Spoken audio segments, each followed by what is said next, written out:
Chers amis, bonjour. Comme vous pouvez le constater, je me retrouve devant le stade Vélodrome car une nouvelle polémique est en train de sortir.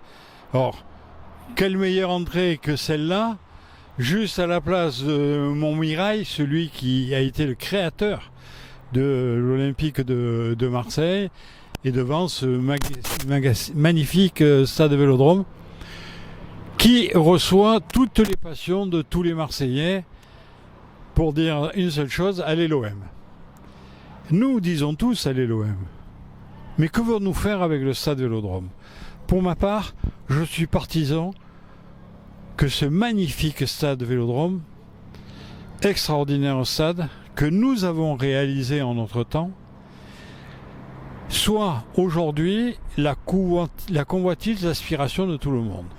Je souhaite que ce patrimoine marseillais extraordinaire nous reste, qu'il ne soit pas vendu, mais ni à 500 millions d'euros, ni à 1 milliard d'euros, ni à 1,5 milliard d'euros. Il reste patrimoine marseillais qui nous appartienne, qu'on le loue, qu'on le mette à disposition, mais qu'on le garde à nous, Marseillais. Donc, ça reste propriété de la ville de Marseille. Je comprends que certains Marseillais passionnés de père en fils souhaiteraient acquérir une part du stade Vélodrome. Pour ma part, je n'y suis pas opposé. Chacun a le droit d'être propriétaire d'une partie de son rêve. Mais il ne faut pas que ça dépasse 30% d'actionnaires privés par rapport à la ville de Marseille.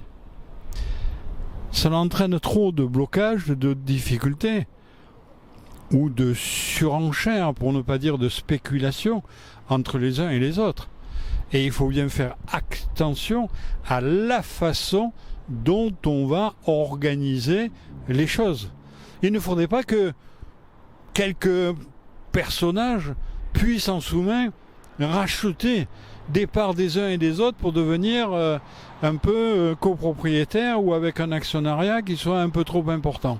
C'est la raison pour laquelle je dis que Marseille doit être à minima à 60%, et encore, je préférais à 70%, et que le reste soit ouvert de manière simple, directe, aux Marseillais passionnés, investis par ce club de football historique.